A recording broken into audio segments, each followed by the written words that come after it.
নমস্কার বন্ধুরা, আমার চ্যানেল ক্রিয়েশন অফ মঞ্জুতে তোমাদেরকে অনেক অনেক স্বাগত। তো দেখো, আমি আজ যে রেসিপিটা শেয়ার করছি সেটা হচ্ছে ভাজা ভাত। আমি দুপুরের বেঁচে থাকা ভাত দিয়ে রাতের জন্য বানিয়ে নিয়েছি এই দারুণ স্বাদের একটা ভাজা ভাত। শীতের নানা রকম সবজি নিয়েছি, তার মধ্যে দেখো আমি কি কি সবজি নিয়েছি।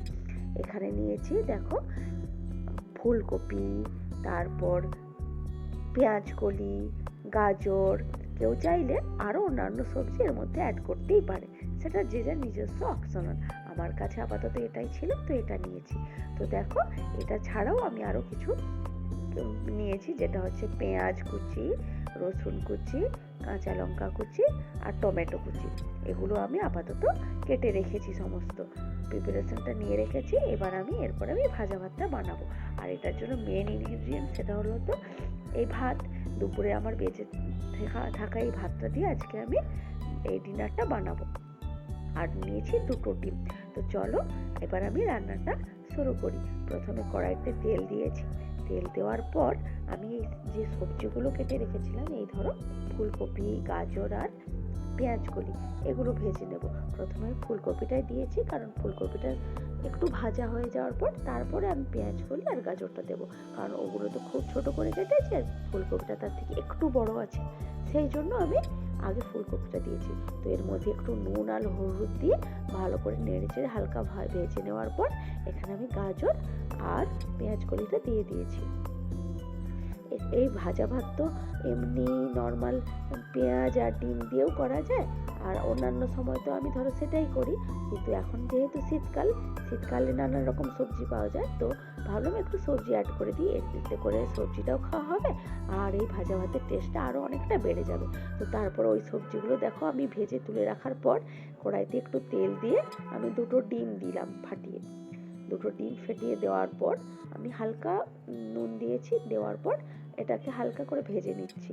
কারণ প্রথমেই ঘাঁটাঘাঁটি করছি না, প্রথমে ঘাঁটাঘাঁটি করলে কি হয় বলো তো, একদম কুচো কুচো হয়ে যায়, মানে একদম ঘাঁটা হয়ে যায়। তো একটু হালকা ভেজে নেওয়ার পর আমি খুন্তির সাহায্যে একটু ভেঙে ভেঙে নিচ্ছি। তো দেখো এর মধ্যে থেকে একটু বোঝাও যাবে যে ডিমগুলো ভাতের সাথে মিশে আছে। না হলে প্রথমেই যদি ঘেঁটে দিতাম একদমই ঘাঁটা ঘাঁটা হয়ে যেত, ভালো লাগতো না। তো দেখো, ওটা তো ডিমটা তো ভেজে তুলে রাখলাম। তারপর কড়াইতে আবার আমি তেল দিয়েছি। তেল দিয়ে এখন আমি পেঁয়াজটা দিচ্ছি। পেঁয়াজটা দেওয়ার পর আমি পেঁয়াজটা ভেজে নিচ্ছি হালকা করে। এরপর আমি একটু অ্যাড করব রসুনের যে কুচো করে রেখেছিলাম সেগুলো।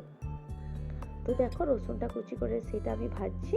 ভাজা হয়ে গেলে এখন আমি এতে দিয়ে দেব যে কাঁচা লঙ্কাটা, সেটা কাঁচা লঙ্কাটা যখন একটু ভাজা হয়ে যাবে তখন আমি এর মধ্যে টমেটোটাও দিয়ে দেব। তো দেখো আমি এর মধ্যে টমেটোটাও দিয়ে দিলাম। তো হালকা এটা ভেজে নিচ্ছি।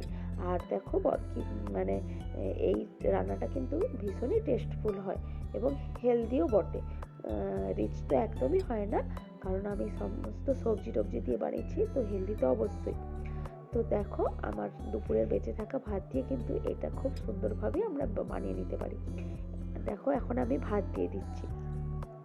ভাতটা এই সমস্ত মশলা যেগুলো দিয়েছিলাম তার মধ্যে থেকে ভালো করে নেড়ে নিচ্ছি, এই আর কি। তো আমরা কিন্তু এটা রাতের বেঁচে থাকা ভাত দিয়েও সকালে ব্রেকফাস্টের জন্য বানিয়ে নিতে পারি। তো দেখো এখন আমি এর মধ্যে সয়া সসটা দিলাম আর একটু অল্প করে ভিনিগার দিচ্ছি। আর এখন দিলাম টমেটো কেচাপ, মানে টমেটো সস।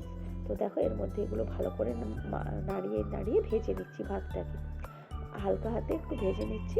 ভেজে নেওয়ার পর এখন আমি যেটা অ্যাড করব সেটা হচ্ছে ওই যে সবজিগুলো ভেজে রেখেছিলাম, এই দেখো সবজি আর ডিম, এগুলো দিয়ে দেবো। এগুলো আবার হালকা হাতে ভালো করে একটু নেড়ে চেড়ে ভেজে নিলেই আমাদের কিন্তু এটা রেডি হয়ে যাবে। খুব বেশি টাইম কিন্তু লাগলো না, দেখো অনেকটাই আমার হয়ে গেছে। আর অল্প করে হালকা ভেজে নিলেই আমাদের রাত্রের ডিনার রেডি। তো দেখো আমি ভালো করে ভেজে নিচ্ছি এখন এগুলো। এগুলো খুব টেস্টিও হয়, হেলদিও হয়। সব দিন একরকম অন্যান্য খাবার খাওয়ার থেকে মাঝে মধ্যে যদি আমরা এরকম ভাত দিয়ে অন্য কিছু বানিয়ে নিই, সেটা কিন্তু আমাদের অনেকটাই ভালো লাগে খেতে। তো দেখো আমার ভাজা ভাত কিন্তু একদম রেডি হয়ে গেছে। তো যদি আপনাদের ভালো লাগে বা তোমাদের ভালো লাগে, আমার চ্যানেলটি সাবস্ক্রাইব করে দেবেন প্লিজ, এবং লাইক করবেন, কমেন্ট করবেন, তো আর পাশে থাকবেন। তো এই ভিডিওটা আপনাদের কেমন লাগছে কমেন্টের মাধ্যমে জানাবেন। তো দেখুন দেখতে কতটা সুন্দর হয়েছে। তো আজকের মতো এই ভিডিওটা এখানেই থাক। Tata, bye bye.